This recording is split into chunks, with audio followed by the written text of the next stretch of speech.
Perfect. We are live. I love it. And I'll get started. Welcome back, Soul Squad, to another powerful episode of Sister Soul Sessions, where we are always elevating entrepreneurs one soulful conversation at a time. I'm your host, Brittany. And I'm your co-host, B. Tonight, we are so excited to welcome back someone truly special to us here at Sister Soul Sessions, Mr. Mr. Barhn Gadson. He's a youth mentor, author of Super CJ, which we're going to dive into, the power of kindness, of course, and president of the NAACP chapter, like just an amazing person all around. I will not steal his intro, but if you would for us, Mr. Barhn, go ahead and introduce yourself and tell us a little bit about your story. Oh, that was a great intro. I had to write that down. Hello, everybody. I am Barhn, or like Mr. Barhn. My kids call me Mr. Barhn in the youth development world. So the name's just kind of stuck along the way. Like she said, I've been a youth development specialist for about 5 years now. I love what I do. Love all of my babies, all 300 of them. When you just count them all up. I am an author. I wrote a book called Super CJ and the Power of Kindness. CJ is actually a real person. So I love making sure that the youth feel included, and the book was specifically aimed towards our young Black men, just to give them some more representation in the world. As she also mentioned, I am the president of the Clark Atlanta University's NAACP chapter, your 75th president. So 75th year on campus. I attend the illustrious Clark Atlanta University. I'm like into my second year here, even though I've got some credits that put me in third year, but no one talks about those. So that's a little bit about me. Thank you so much. And what an amazing story you have. And, 75th president, that legacy is something that you have to hold up. How do you do it? You're in your second year. How did you even get there? I kind of want to start there because I was really excited about that last time. We didn't get to dive into it. So can you tell us a little bit about that experience before we dive into everything else? Yeah, I joined the NAACP when I was about, I don't even know. It was a long time ago. I joined at home. I'm in Norfolk, Virginia. I joined the Norfolk Youth Council. Shout out to my old peoples. I served as the secretary, and I loved it. It was like, wow, just being a part of a legacy. I never even knew you could just become a member of the NAACP. I mean, you learn about it in the books and you see it on TV, and they're like, oh, this is like a secret society. And I was like, nope, $10 online. Just go ahead and do it. Oh, I didn't know. Okay. I was like, Good. oh, That's I good to never know. knew you could just go online and become a member. And I was like, okay, so this is fine. So I served as our secretary. And then when I came to Clark Atlanta, I became the education committee chair. And I was like, oh, this is really, really fun. And I was like, I love the NAACP, going to keep going with the mission and moving forward with the movement. And elections came around, and I was like, I'm just going to support everyone. I'm just going to vote, stay out of it. And the old president was like, run for president. And I was like, no, I'm not doing that. I was like, why not? So I was like, okay. And I ended up running unopposed, and I won. And I was like, okay. And then we were going through like all the different history of our chapter, and I was looking up and Googling things, and I was like, oh, we were founded like 75 years ago. And I was like, wait, this is the 75th year. It's like, oh, okay, so I'm the 75th president. Look at that. So then I was like, okay, well now we gotta come up with a little legacy. So I wear it with pride. I tell everybody I'm the man, the myth, the 75th. It I hasn't love stuck yet. that. It hasn't stuck yet. Nobody has seemed to got it yet. It hasn't stuck anywhere. So I was like, you know what? Well, maybe we're gonna get there one day where people can just recite it to me. But until then, I'm letting everybody know I am the man, the myth, the 75th. 75th. Say that. Yes. So now we are going into the year. I absolutely adore my executive committee. I love them down from my first VP to my treasurer. I love everybody. My royal court, they're doing amazing. It's actually homecoming season, so they're getting ready for coronation right now. So they're long practices every day. I commend them, my committee chair. So I'm loving it. That is amazing. And thank you so much for, actually stepping out, being a part of that legacy. It's definitely important to our community that's continued. So I really love that you took up on that and keep going. I kind of want to launch into some of the other things that you do as well. Your community events, Healing on the Block. We didn't get to talk about that last time either. And now being named Match of the Year by Big Brothers Big Sisters. You are proof that leadership, kindness, and purpose can start early and impact generations. How does that feel to you, knowing that you're part of these grand organizations and you're being recognized now? I To be honest, I don't think a lot of it sets in. Mhm. A lot of times it's like, all right, just make a little Instagram post, put it on there, or put it on LinkedIn, and it just sits there. And then it's funny when you like have regular conversations, people are like, wait a minute, I saw something and weren't you? And I was like, oh, I did do Yeah. that. I was like, oh, I did do that. And I love it because now, like in my room, I put up all of my awards and pictures of everything. Good. And I love when people come in for the first time and they're like, what is this? What is this? What is this? And I'm like, I don't remember what this one is actually. I'm just That's naming things amazing. Yeah. and I'm like, wow. So I think coming up with a legacy is much different than carrying it, I would Yeah. say. For me, it's more of like, wow, I did this. And a lot of times it's kind of representing yourself and making sure people know it's like, I didn't do it to boost my ego. There's some motivation behind it. Like a Yeah. lot of times when you get these awards and you're like, oh, you're just doing it to do it. I'm like, no, listen, if you wouldn't know, it's for my mama. That's Mm. hard working single black woman. Everybody needs to know that she can raise a black man. And she did an Yes. amazing job. And if you don't think she can do it, come look at my wall. I She can love do it. that. And it is all just for everybody to see, like, listen, a black woman raised this black man, and now his name is on TV. So you Yeah. can see me everywhere. So I think every time there's a speech or an award, I get the same like kid feeling. And it's like, oh, I got that. Like when I got the call for Match of the Year, I was like, oh, okay. And it was actually hilarious because I was under the impression I was just coming to speak. And then when I saw Match of the Year on the screen, I was like, wait, Igor, we're Match of the Year. We didn't know this part. We just thought we were coming to talk. And I was That's like, oh, and amazing. then we get like, I still get the butterflies. Me and Igor rehearsed like 5 times the day of, literally on stage rehearsing before everyone showed up. And we still get the butterflies. I mean, every time it's like, all right, you're just going to walk across the stage, you're going to stand on your mark, pose with the award, and walk off. It's like, how do I put my feet? How do you want me to walk? Do I sway my arms? Like I Yeah, get so yeah. nervous every time. And it's like people are like, oh, you do this all the time. I'm like, no, I get nervous every time.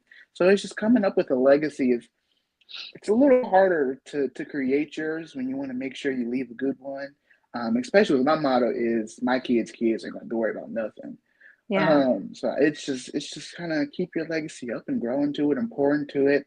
I mean, every time I have an idea, I call my mom like, "What do you think about this?" And I literally, it's hilarious because I can show you a group chat with me and my aunt, and I'm like, "I want to do this idea. What do you think?" And my aunt will literally say, "You should do it like this," and I'm like, "Oh, okay. Well, now next week we're gonna do it."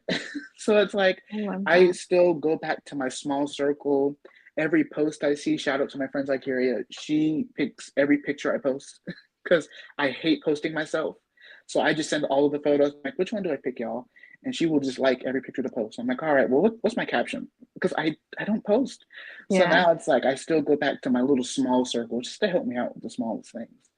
No, and that's so important. Even though you're a mentor and you're able to guide our young black men to, their destinies, their legacy, you still have that group as well that you have to go back to. So that's amazing that you have that and you keep that, especially with your mom. I love what you said about, she was able to raise a young black man and look at the wall like that is that's the caption. But I absolutely love that you pay homage to your mom and realizing that that's a part of your legacy as well.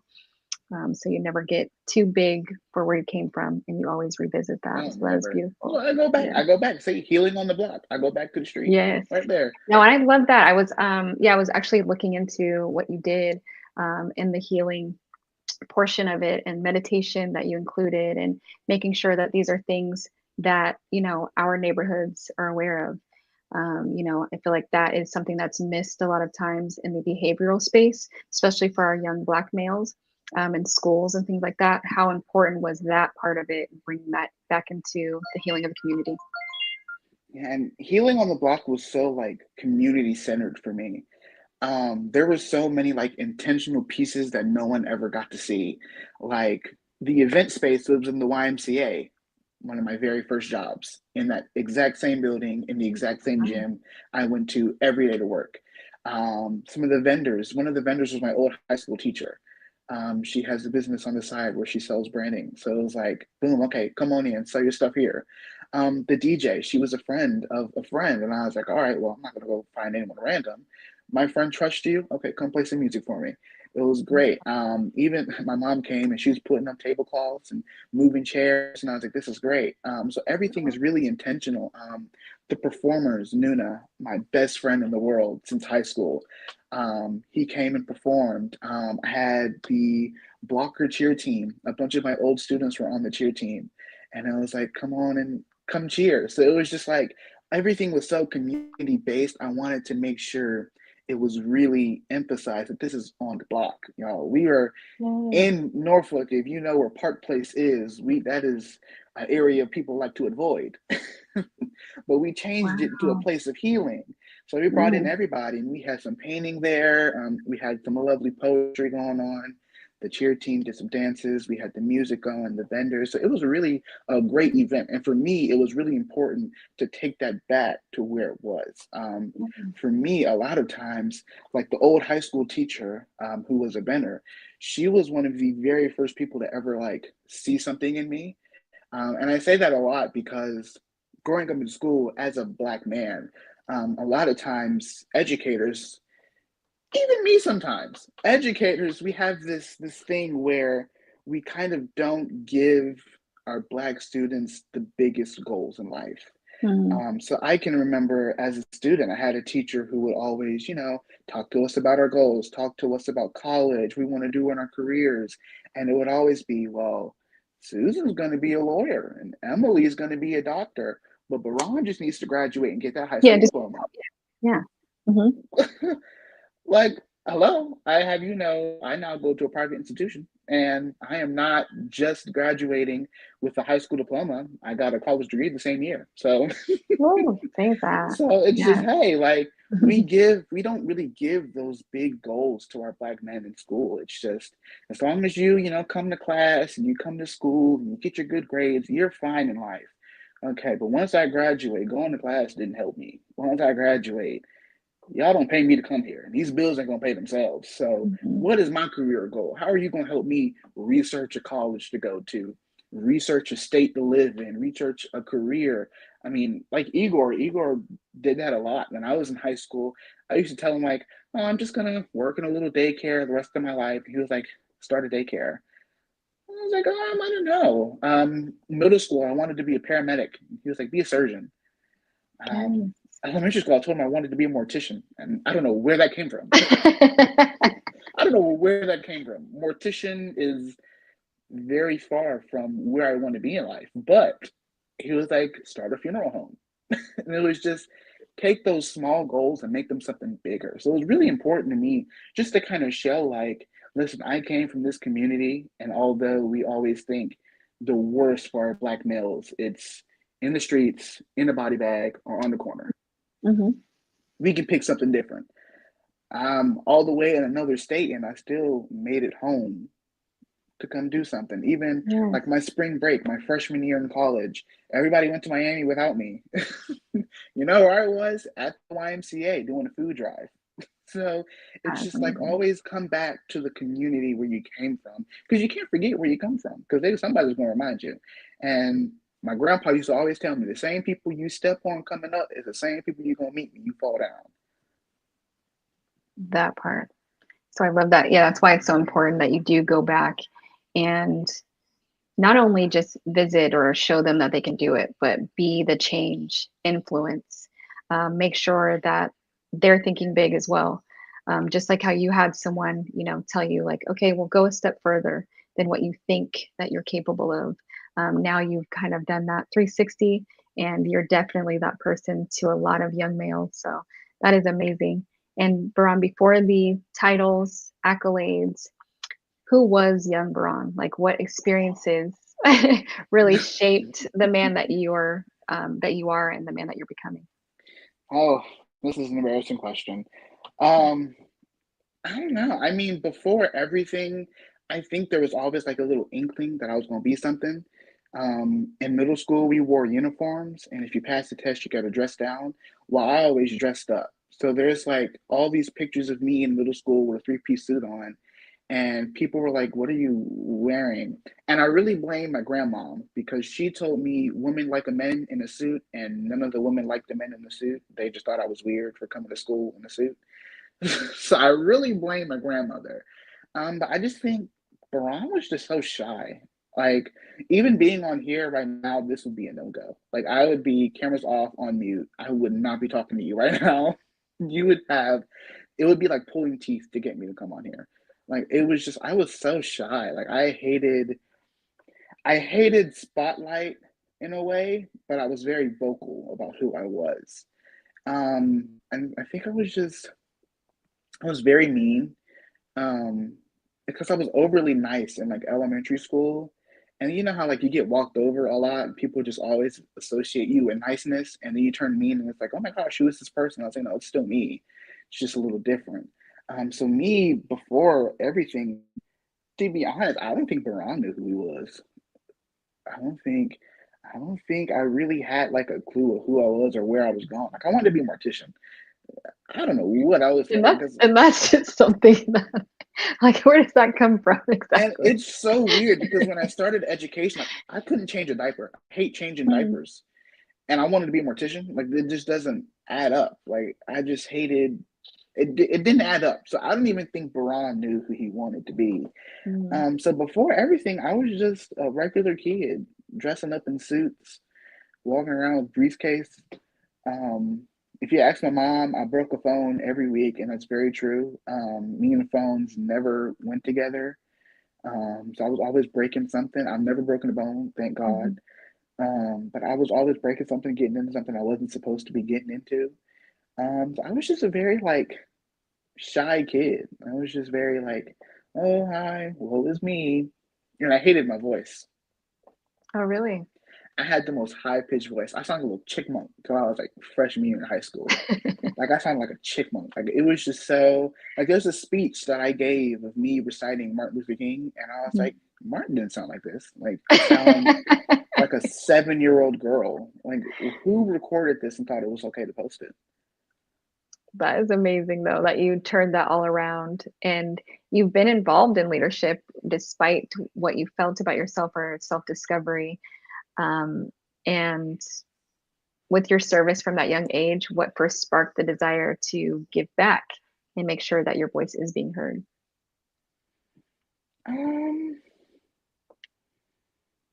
I think giving back has been very like a it's almost it feels self-rewarding. Like you know how sometimes you just go on like a little shopping spree and you just get buy yourself everything you want and it's like, wow, I feel great.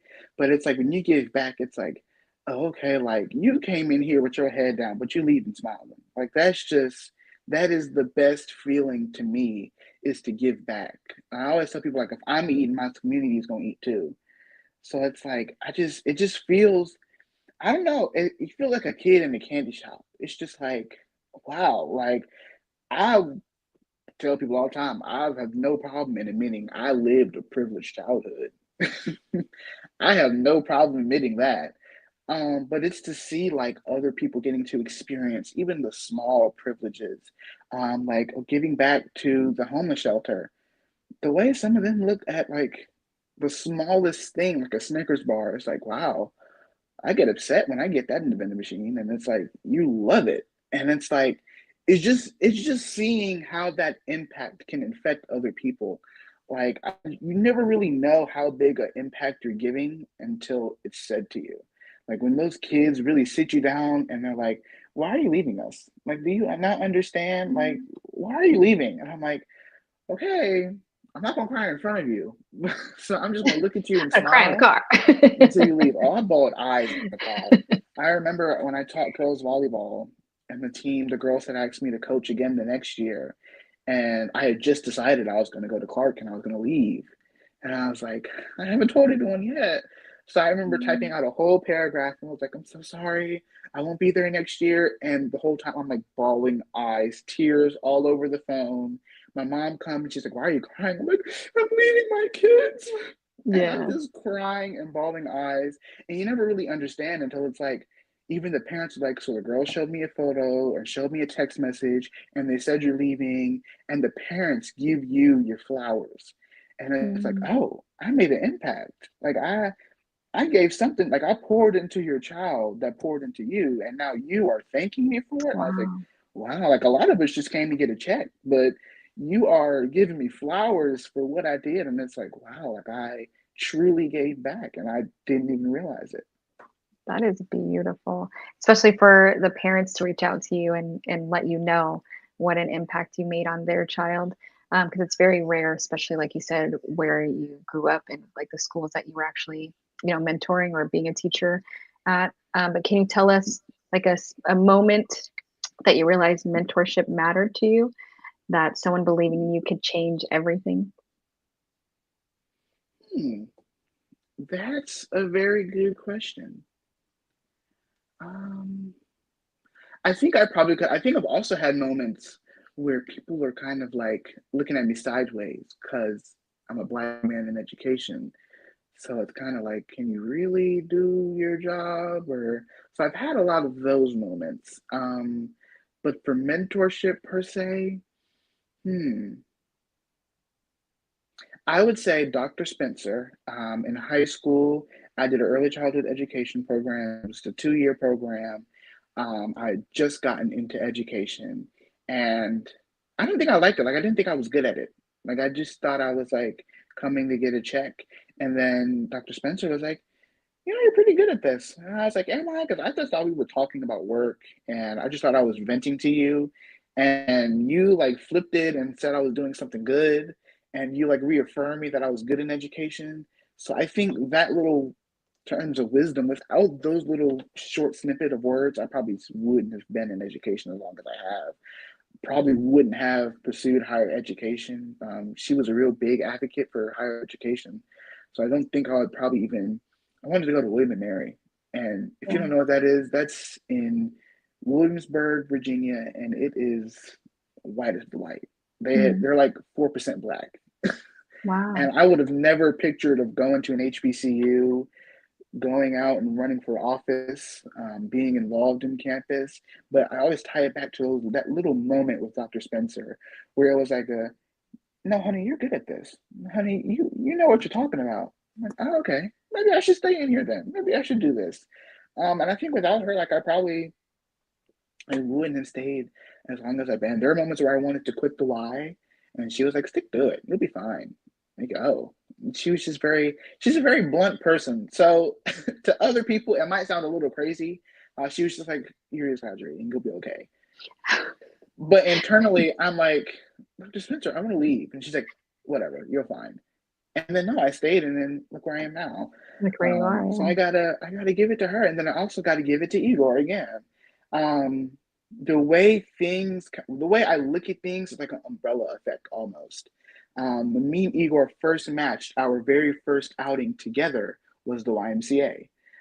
So through Big Brother Big Sister, you get a free membership. I had never been to the YMCA before. So if he had never taken me to the YMCA for the first time, I would have never got the job.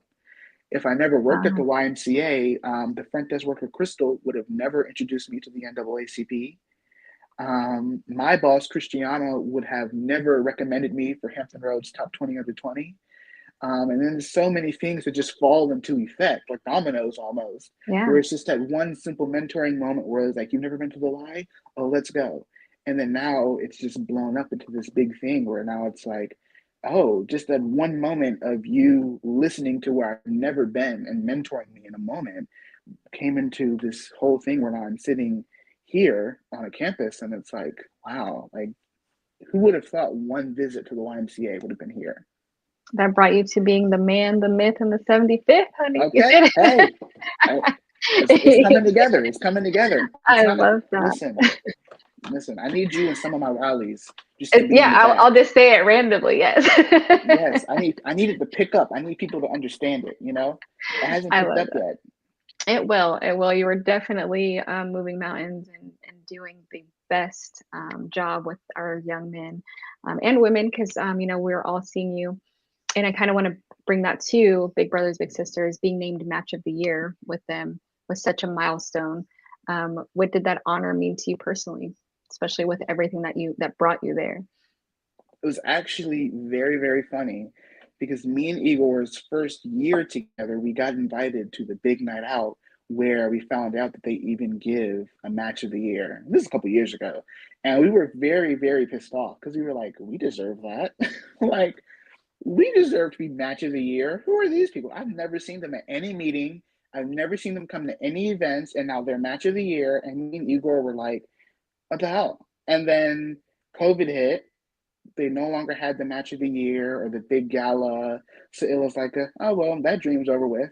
So then for it to come around full circle, and I was like, oh, the match of the year. And we're like, kind of like the first 2 years back. And I was like, oh, well, now look at that. So now that honor is kind of like, wow, like people were really looking at us. And it's kind of funny because I was on a call with Big Brother, Big Sister, with the executive director and all of the board members. And it was like, oh, Brian, we love your story. We love you guys. We've got to hear more from you all. And I was like, sure. And then they brought us to Richmond, Virginia. And it was like, well, you guys are going to be match of the year. And I was like, oh. And it was honestly, me and Igor were very shocked because we were never told until we had got to Richmond that we were match of the year. We just thought we were coming to tell our match story because everyone loved it.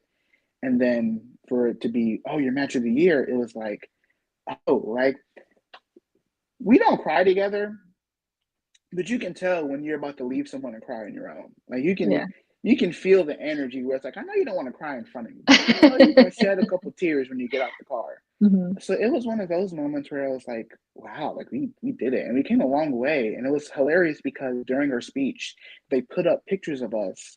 And one of the pictures was our very first meeting. And I was like the scrawny kid, bald head, the No skinniest way. thing ever. Didn't know what to do with my hands in this picture. Like I think I had a thumbs up, and like I had no clue what to do. I was in a t-shirt and shorts. Like this was the most awkward picture ever. And then to now see like we're standing on stage. I have hair now, a beard, not as scrawny. I ain't gonna say I'm big, but I'm not scrawny no more. And it was like, wow, it was almost like a full circle moment. Like, dude, we've really come a long way. Like you met me and I wanted to be a mortician. And now it's like, hey, do you want to fund a center? Like Wow. it's so different now to be like, man, look how far we've come and how long it's been. Now that is, no, seriously, that is full circle. And talk about divine timing. And you thinking that wasn't even going to be an option now to be match of the year, and you get it right when we come back from Right. pandemic. I love that. I was like, That is oh, amazing. look at us. But I kind of do want to touch on your mentor, Igor, and the influence, not just with your growth, but your approach on guiding others today. Like, what does that mean to you? How did that even come about? And how do you continue to, gain his mentorship? And how does that help you with what you have going on now? Um, I think when I first met Igor, I was very skeptical. Um, as the mindset of a middle schooler, I was like, all right, we did the interview. They said they were going to find someone like me. They're going to find our interests and put them together. And then he showed up, and Igor is a white man from Russia, Oh, I see. and Okay. he is a real estate lawyer. And I was like, what did we have in common? Like they said they were going to find someone. Like we filled out papers of like our favorite movie and favorite TV shows, and everything was like the polar opposite. And I was like, yeah, this isn't going to go great at all. Yeah. How are we matched? I was like, I don't think they did a very good job on this one. Like, I think they need to reevaluate. Um, but it was one moment in our meeting, and God, this is like the funniest story to us, and then to some people, it's like, oh my gosh. But we crack up about it. We were in the meeting, and me and Igor were both like so tense. Like my mom and the match specialist is in the meeting, but me and Igor are just like not even looking at each other, like just staring at the paper, reading the paper out loud, writing our answers down, and not even talking. And the match specialist was like, Igor, just touch him, just touch him. And me and Igor looked at each other like, you're touch me. What are you talking about? Just touch me. Like, does he not understand how that sounds? Like, Mhm. me and Igor look at each other like, I'm not touching you. And in that moment, it was like, okay, we might have something in common. And I think, like, even from our first meeting, the thing Igor did the most was he kind of treated me like a friend. Like, a lot of times, I tell people all the time, kids are going to be kids in every space they walk into. Mhm. School, home, wherever they go, everybody's going to recognize them as a kid. So when you have these abilities to cultivate a space where you see them as a person instead of just throwing the kid label on them and saying, this is who you're supposed to be because you're a child. Igor kind of treated me like a friend where it was like, I was not going to talk to him about anything. I talked to Igor about my first girlfriend, first heartbreak. So it was like Igor treated me like a friend, and I kind of turned that into my job where it was like, all right, like I'm watching a bunch of kids in after school, but it's like some of these kids are looking me in my eye. Some of these kids are big. They're looking me eye to eye. Their attitudes are crazy. They think they are full-grown adults. So it's like, why not just talk to them? I hate this thing in education where it's always like, even parents do it too. I hate the term because I said so. That is like my biggest pet peeve in education. Because what do you mean because you said so? Like that, I hate that term. So to me, it was always like democracy almost. And to give you like the education side of it, because I'm like an education nerd. There's a man called John Dewey, and he came up with the progressive education philosophy, where it's kind of like you teach democracy into your students. So it was like, okay, well, I'm just not going to have you come in. I'm going to decide what we're doing. What do you want to do? And actually listening to the kids, because my main thing was always playing kickball. I said, we're just going to play kickball. And we did that for like every day for like a month. Until I finally, the kids were like, yeah, we're tired of kickball. And I was like, what? I love this game. And they're like, no, we're doing something else. So I think it's him treating me like a friend, to me then turning that and like, okay, let me not treat them like friends, because there's still a level of respect that has to go on here, but treating them like human beings. Like, just because you're a kid, I mean, I got to tell you every little thing to do. Like, I hate telling the kid, oh wait, because we got a bathroom break in 30 minutes. I'm not gonna make you hold the bathroom. So these kids, if they gotta go to the bathroom, even if our bathroom break is 10 minutes away, they can go to the bathroom. So it was just like kind of turning his mentorship and then putting, my little Mr. Bear spin on it, and then giving it to the other kids. And it was just like, oh yeah, like this is working. That is beautiful. It is. I love it. And so then, Barhn, let me ask you this. In your opinion, what does healing look like for young Black men today? We got a lot of healing to do. So what does that look like? We do. I think we've got to learn that it is okay to break these stereotypes. A lot of time we look at these stereotypes and it's like, I can't do this because, society said I gotta move like this. Like I can't really, and I had like the toughest conversation with my mom when everybody said I act white. And I was like, Mom, like, I don't really understand this. And then it was like, I had a conversation with my mom when she was like, you do act white. And I was like, oh, so much for you being on my side. All right, maybe I do act white. And she was like, no, she was like, you just have like this demeanor. And I was like, yeah, well, I have to code switch. I was like, do you understand the climate we live in? I was like the nerdy high schooler. I was like, do you understand the climate we're in and the society we live in? I have to learn how to code switch and act right, because if these white people see me acting crazy, and she was like, listen to you. You are like the epitome of acting white. And I was like, I'm not acting white, mama. And she was like, yes, you are. And I was like, so what do I do? And she's like, be yourself. Stop letting these stereotypes and everything society says you're supposed to be doing rule your life. Because technically, right now, society says I'm supposed to be in a casket, in somebody's jail cell, or on a corner selling drugs. I didn't listen to society then. So why do I have to listen to society about how I'm supposed to act? Society can't tell me I'm being too loud, because maybe you're just too quiet. Maybe you're not doing enough. I'm never doing too much. Maybe you're not doing enough.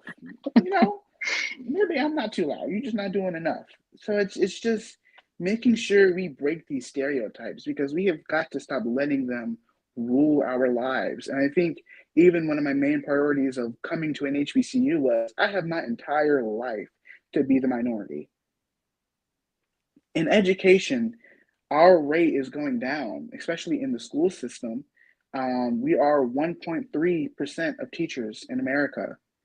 And if you take us outside of schools and just say like the YMCA and Boys and Girls Club, we're still only 6% of youth program workers. Wow. So it's like I have my entire career to be the minority.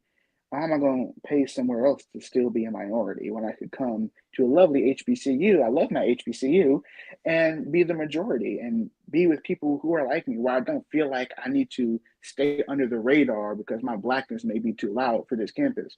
Well, sometimes my blackness is too quiet for this campus. And I'm like, I can't, what more do you want from me, y'all? I said, I No, went to the that's so true. tailgate, I went to the game, I went to the parade. Like, I don't know what more I can do, y'all. Mhm. Like, it's just really getting out of these stereotypes because they cannot rule us for the rest of our lives. Yes. They can kind of bog people down because it's like wearing a mask. It's like masking every day. And after a while, those masks, they kind of come off, they slide off, whatever the case may be. But we talked a lot about you pouring into others. So then, how do you pour into yourself? How do you get emotionally grounded after pouring into your babies, pouring into your friends, your colleagues?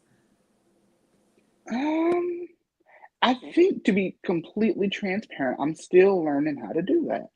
Mm. And I even just had like a revelation myself. I don't even think I used that word right, but we're gonna keep going. Um, I don't think I used that word right. Revelation, but yeah, Um, we Revelation. yeah. don't clip that one. Don't clip that one. But I think I had a moment, an epiphany, if I will, with myself the other day, and I was like, wow, like after pouring into everybody and making sure everybody's okay, who makes sure I'm okay? And I think I Mhm. kind of got out of that mindset of where it's like making sure everybody's okay. Because at the end of the day, who am I gonna call? My mama. That's all I'm gonna call my mama. I think it Yes. was hilarious the other day because I was in a room full of people, like we were just having almost a kickback, if you will. And the game was to like go around and just say a fact almost. And my fact was, I was like, when I leave here, I'm calling my mom and I'm going to talk about all of you. Like it's just how it is.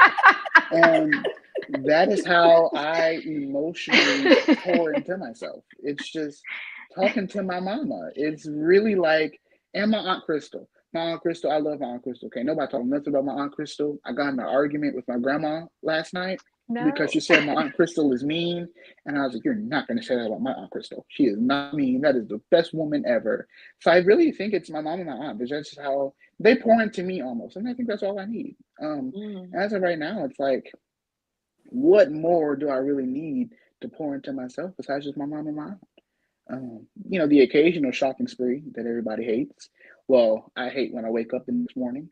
Um, And you realize how know, much you had to Yeah. emotionally pour into yourself. yeah, I was really emotional. Like I could have Mhm. paid for a couple therapy sessions after that. That was insane.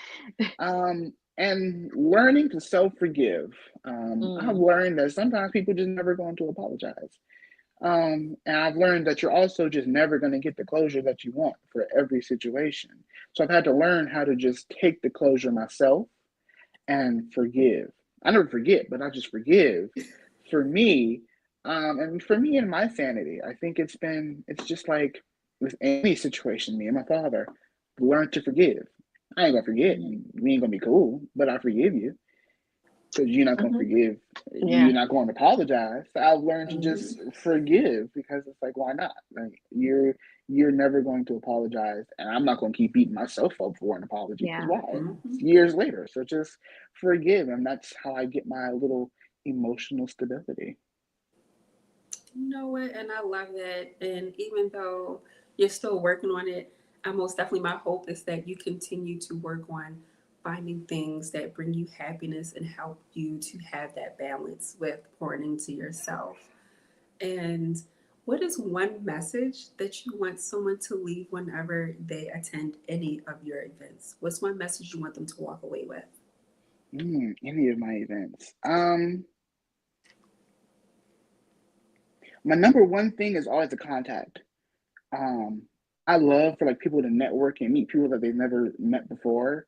So Mhm. it's always like leave with a contact. Like leave with someone you did not know here, but now you know them. You can be friends, this can be Super professional, important. Yeah. something like that. Leave with a contact.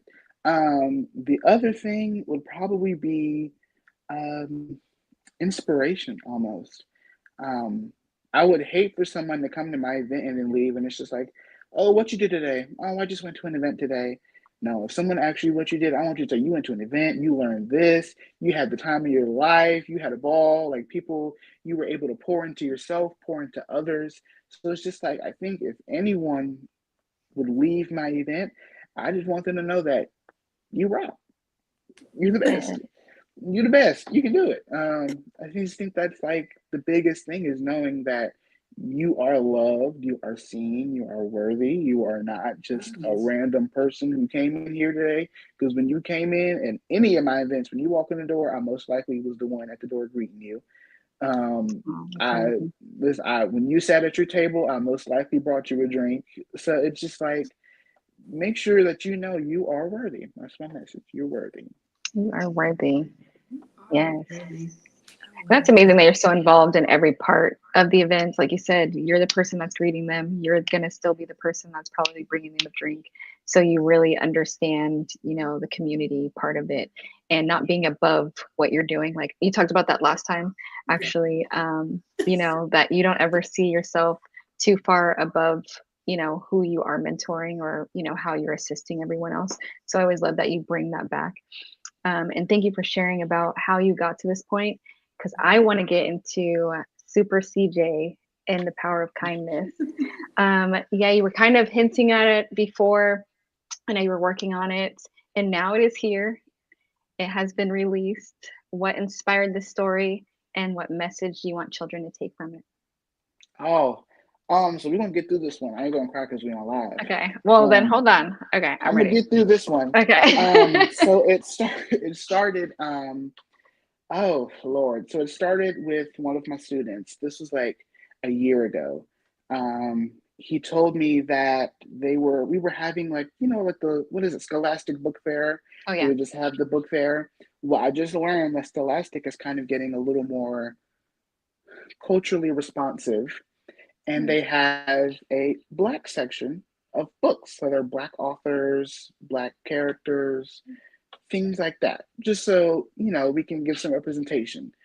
Well, CJ, his complaint was that all of them were his exact words was, I have a buzz cut and I don't have no curly hair because Ooh. all of the books were about Black girls' hair rock.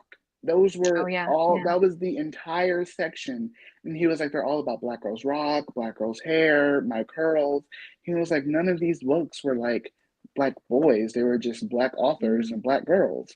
And I was like, oh, okay, well, I don't know, I'm sorry. But yeah. maybe we'll get you a book one day. And I had a class here at Clark Atlanta. We were doing a educational technology class, and we were learning about children's books, and we used a software. Can't remember to save my life, but we used the software to create our own version of the Three Little Pigs. Mhm. And I was like, okay, like I know how to create a book now. Like I can really go write me a little children's book real quick. Like I know the tools now. And I was like, okay. So I just put it in the back of my mind. I was like, I have this. And I went home from a quick break, stopped and visited the Y. And I was like, hey everybody. And then I seen CJ. And I was like, hmm, I mean, it was like light bulb, light bulb. I was like, Wow. let's put these together. And he was reading a book. I think it was Diary of the Wimpy Kid. They still make Yeah. books. I love them. Yeah. Craziest thing to me. And the movies. Yeah. Still make books. Like there's still new ones actively coming out. And I was like, Hmm. put it down. We're gonna make one.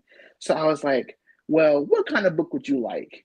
And he was like, I don't know, just show me like something good. He was like, and his favorite superhero is Batman. And I loved it because my favorite superhero as a kid was Batman. So I was like, well, I think that's trademark. So probably just gonna do something like a little superhero. I don't think we can Okay. do that. Um, and then I think I had came back after that little quick break home and I completely forgot about it. And then we had another book assignment, and I told my mom, I was like, I think I'm gonna write a book for Black boys. And she just like liked the message. And I was like, oh. I was like, maybe this isn't a good idea. And then I talked to my friends like Kyria and Treasure, and I was like, I think I'm gonna write a book. And they're like, oh, like you should. Like I would buy that for my godson. And I was like, okay, boom. Started writing the book, thinking of names, and I had so many names, and I was like, none of these sound right. I was like, Super Malcolm, Super Baron, Super Brian. And I was like, people's not gonna know how to say a name. Some of these names have too many syllables in them. And Yeah. I was like, well, why am I even doing this? And I was like, CJ, duh, Mhm. Super CJ. So I literally wrote down Super CJ, and then we came out with like a little book script almost, where it's just like, it's not the full book, but it's just what you want the book to entail. Right. So I literally was like, I think this is what I'm going to do. And I sent it to my cousin, who he's like a really big graphic designer. He's into like video making. And I sent it to him and I was like, do you think you could have someone who could make illustrations for me for this book? He was like, sure. And within like 2 weeks, he sent me like, check your email. And I had all of these images. And I was like, oh, okay, so this is real. It's real, So then yeah. I wrote the book out, and I literally wrote the book and I was like, okay, this is great. Like I got the book together. I printed out a copy, sent it to my mom. I was like, what do you think of this book? Sent it to my aunt, sent it to my friends. Like, what do you think of this? And I was like, okay, this is great. I wrote a book. And I was like, I don't really think I want to do this anymore. Because it was like, now what do I do with it? Like, I don't know. How do I sell the book? I don't have no money for no printer. I don't know how I'm going to be printing a bunch of books Publishing, all of out. that. Yeah. I was like, I don't know how I'm going to do any of this. So I started researching, and thank God for my aunt Crystal, who is like the biggest book fanatic. Like she just loves books. She has her own library in her house. Like she's like the biggest book person. I was like, where do you buy your books from? She's like, Amazon. It's like, okay, let me look at Amazon, looking on TikTok, just scrolling, looking at different places. And then I found out there's Amazon KDP where you can Mhm. self-published and you can just kind of sell the book. And I was like, okay, why not do this? Put it on Amazon, and Amazon actually declined my book like 7 times. Really? Mm. They're really, really like specific on everything. So it's like the sizing of the pages have to be right, the sizing of the images, like the color has to be right. So I got denied, and I was so frustrated because I'm like, I'm not gonna keep doing this. And then I realized I sent the book to CJ's mom. She never messaged me back out of this whole time frame until the final time Amazon denied me, and I was over it. And she called me back, and she was like, I just love this book. She was like, where'd you come up with the name CJ? And I was like, your son, No, no, it's your for you. son, That's why I sent it. Yeah. it's your son, it's your son CJ. And she's like, oh, and she just like, that is the sweetest thing ever, the cutest thing. And you can just hear when someone's like so emotional on the other end of the phone, where it's almost like a girl, if I was there right now, I would give you the biggest hug. And it was just like you know what, I got to do it. Finally got everything right, sent it to Amazon, and they were like, what's your release date? And I was like, oh, again, because I'm a mama's boy, I have no problem admitting that. I released it May 8th, which is my mother's birthday. So released it That's on so the book, beautiful. and then I found out like, oh, I forgot about the part where you get paid for the book. So then I had to set the price. And I was like, I don't know what the price is going to be. But I don't know if you remember last time I started my nonprofit with 13 kids. Yeah. So the book is $13 on Amazon. Yes. So everything just ties back into place. So it was like, okay, I'm very intentional. So put the book on Amazon, released it, and then I was like, this is just like a little small book, probably not going to get a lot of sales. And I think the first month we did like $150. And I was like, oh, hold on. It's not bad. This It's is not moving a bad. little It's not bit. bad. So I was like, all right, like I don't really know what I'm gonna do. But I was like, sure. So we just kept putting it out there, advertising the book. Um, I loved when I had like family members who were like, I'm coming over so you can sign my book. And I'm like, sure. So it was just like having that support. And then CJ has his own copy. His mom sent me a video of him reading it, and I was like, I want you to never Ooh. send me Yeah. anything that emotional ever again. Like, don't Yeah. ever send me anything that emotional. So we definitely, now we're here. We're book two's almost ready. Got to get ready Yeah. for that promo. Right. And then so now it's actually sitting on my desk. I keep looking at it. It's just sitting here. Oh, there it goes. Yes. So now it's just lovely. They played on this back picture though. I don't know who this man I thought, is. I you don't know what? know who this man is. I thought you did that. So they played in your face, but it's okay. It's great. I don't know who It's this great. man is. I thought you did that, Ron. I am great. Well, It's the chin ratio that gets me. Like, did you see me was that in the reference picture I sent? Ouch. That was not in the reference picture that I sent. That made it's, and I just stare at it because it's like y'all played on this picture. You know, They played on the picture, but you know what? It's okay. CJ loves I it. guess Super CJ. Well, CJ Super loves it. CJ's superpower is kindness. And he loves the book. I just look at it like this. I can't even look at the back. When I was writing it, I definitely I took some bits and pieces for everyone. If you see in the very first page of the book, it talks about Batman because that was his favorite hero. And then there's other people like Angie. Angie is my cousin, so that's a real person. Mr. Ramon in the book is a real person. Grandpa Richard is based off of my real grandfather. So now every time those little royalty checks come in from the book, we send them over to CJ. Because why not? We can consider it like a little early college fund. So then my next book also featured two former students. And I talked to their mom about it. And she was like, oh, Mr. B, that's such a great thing. Because they're a little older, so I told them to call me Mr. B. I don't know how I feel about like 14-year-olds who look me in the eye, call me Mr. Bear. Mr. Bear.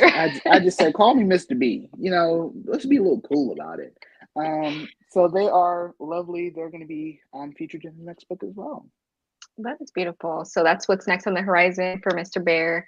You have a few new books coming out, projects, any community movements on the horizon, or any more events? Oh, let's see. What can I say? Oh, okay. Top secret. Let's go. We gotta no, because some of the things are like in partnership with other people. Okay. So I don't want to like put it out there. What I will say is I've been kind of slowly getting together a little table idea. I'm just gonna invite some lovely young Black creatives and leaders, and I'm gonna invite them out for a little dinner, and we're just gonna really eat and talk about our legacies, and we're gonna network, and hopefully everyone will leave with a contact, and they'll feel inspired. So hopefully it'll just be a really good event for us to uplift each other in our community, and for everyone to really get to know other people who are in the same field. I mean, it's really like it's kind of shocking when you meet other people and like, oh, you work with kids too? No way, I do too. So it's like if you can cultivate a space where people get to learn from one another and meet each other and really get to see like, oh, you're in media, well, I'm in media too. Well, actually, I'm in music, but I need a media person. So it's like just kind of meeting and networking with each other. So that's one big thing I'm really looking forward to. Hopefully that'll happen. And then Mr. Bear's going on tour. So I'll be going home. I live in Norfolk, but we call it the Hampton Roads. So it's made up of 7 different cities. So during this lovely Mr. Bear tour, I have a couple of elementary schools, high schools, like 2 colleges. So Mr. Bear will be going on tour and getting to speak to people. I'll be reading my book to the babies. And the older kids, it'll just be more of a mentorship session. Yeah. To my university, it'll be more like an ethics kind of thing, just kind of teaching them and showing them the different things I've been through in education and what they should look out for. So I'm kind of excited about that, you know, Mr. Bear on tour. Moving and grooving, that is amazing. Now you know you're writing books for others, but if you could write a memoir of your life and journey thus far, what would the title be and why? Oh, I love this question. My memoir is gonna forever be the same. Fuck them. Okay, I just wondered if it was the same. Okay, it's forever gonna be the same. Fuck them. And why is that? F. Capital F with a couple F's. Fuck them. All of them. Yes, all of them. Forever gonna be everything. It's always gonna be the name of it, and it's that because I kind of realized you can only help people who want to be helped. But you can't always look out for everybody because everybody is not always wishing for your best intentions. And I also think I had to learn the hard way. And I have a new quote that I tell people that unfortunately a lot of our Black institutions use our Black masculinity as an excuse to not be present for us. meaning they expect because we are Black boys or Black men that we'll figure it out on our own. They also don't have the highest hopes for us. So when I was coming to Clark Atlanta University, I was in TCC, which is a community college near me, where I was dual enrolled, and there was a um, lovely paper almost, where it was like kind of like a newspaper article, but it was just for students, where it was just highlighting different student leaders and people who were coming in. And when I was being told about the idea, I thought it was being offered to me, but they were just getting my insight on the idea. So when I said like I would do it, the reaction of it wasn't very like, oh, I love you. It was more like a, you don't really do anything. And I was like, oh, all right. So then when the time came for me to kind of pop my collar a little bit and let you know the resume is very lengthy. Yes. And one thing you can never do is put an eraser on that because it's written in Sharpie. You can never play with the resume and what has come from it. So once it kind of came to like saying like, well, I've done this, I've done this, I've done this, and if you don't like it, come look at my wall. So it was just like a, this is what I've done, and then the reaction was more of a, oh, we'd love you to, we'd love you to come, and we'd love you to be a part of it. This is so amazing, and I was like, no, like no. It was just very like I hate the way it happened. I wish it happened a little better, but it was just a no because it was like you didn't want anything to do with me until I already made it, and I think I look at a lot of family like that. There's a lot of family who my number has been the same since the fifth grade. Mm. Y'all didn't know my number until y'all seen a couple Facebook posts. Let's be honest Wow. about it. Like y'all, there was a lot of people who y'all never called, y'all never text. But all of a sudden, when I make a post, y'all in the comments, like I was that great nephew you always knew was gonna be great. You always knew I had it in me, but you've never called me. You've never. Yeah. I tell people I will never let someone profit on the overflow from a glass they never poured into. Baby, say, hold You, on. Reverse. Say that you. again. Say it again. Say it again. Say it again. I will never let someone profit on the overflow from a glass they never poured into. Because it was just like you've never helped me. You've never helped me grow. You've never cared if I grown. So now it's like I've done great. So now you want to be here for me. And at first it was just like, wow, like I'm doing great. Let me help everyone out. Let me see what you need. See Yeah. what I can do for you. Fuck you at this point, because now it's like I'm a little older. I've grown up. I'm no longer this kid where it's like, oh, you're just a kid. You'll understand one day when I'm an adult and you're calling me for money. So let's put two and two together and read my memoir that says fuck them. Because I don't have nothing for you. I don't have apologies to give. I don't have money to give. I don't have wisdom to give. I'm not going to help your best friend start her daycare center that you've known for 30 years. I'm not going. That was petty of me to say that. That was petty. That was very specific, but it's okay. That was very specific. We're gonna keep going. That was specific. But it's just I don't know. It's very like fuck them because at this point it's like I'm not gonna keep trying to please everybody because when my feelings was hurt, nobody was calling me. Nobody was checking on me. But now, player got his money up, and I'm doing good. Now everybody knows my number. Everybody has a kid that wants me to sign their book. Everybody has a friend that wants me to look at their curriculum, and everyone has something that Barhn can do for them. But when Barhn was a kid with his feelings hurt, Barhn needed to suck it up and be the figure it bigger out, like person. you said. Yeah, you got to figure it out. So no, fuck them. In the words of great philosopher Mike Jones, back then they didn't want me. Now I'm hot. They all own me.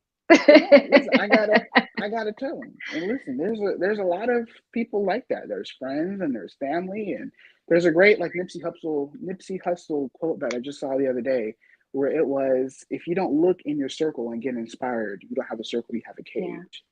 And I was like, wow, I take that to heart because it was like, I feel like I need to reevaluate my circle. Yeah. But then it was like, there's bits and pieces of all my friends that inspired me, and they just don't know it. Like I think it's great because I have my one friend Kyra who just hypes me up like every time. look at you in your suit. Look at you at your conference. And I'm like, this is great. But then there's like so many like bits and pieces of everyone that really inspired me to where it's like, oh, I got to keep going.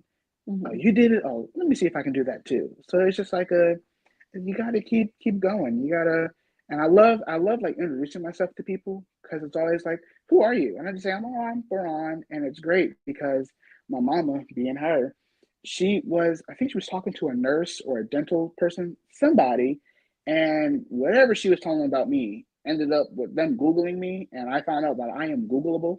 Don't know if Yeah. that's a word. Google me, baby. Yes. Don't know if that's a word, but I'm Googleable. And it's great because now I always like play the Rick James meme in my head. Like that young girl who didn't know who I was. Rick James, bitch. So now it's like, listen, I'm Barhn. I've been your nephew every year I've been alive. Mm. You waited till I was doing good to acknowledge me though. Yeah. Mm. So Thank you. Fuck them. Fuck them. that's literally it's the biggest one. That's all I have for them. Looking, they don't even deserve that. But we're going to go ahead and close out, Mr. Bear. And we just want to say thank you for blessing Sister Soul Sessions yet again, because it's your second time. So No, I love Sister Soul Sessions. Man, Y'all, listen, y'all have got to understand Sister Soul Sessions is great. I say for everybody to tune in.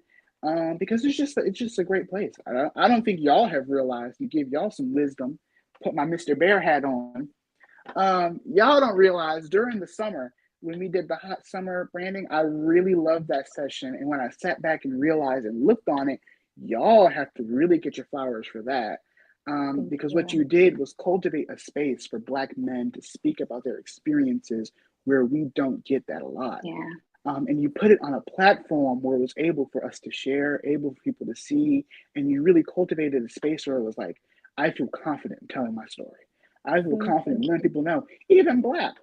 There's a lot of people, a lot of my friends who know what Black is, and I was like, I never knew of this. Yeah. I was like, now I know what Black is, and it's like, well, now I was just sitting on the phone with the man. It's like, yeah.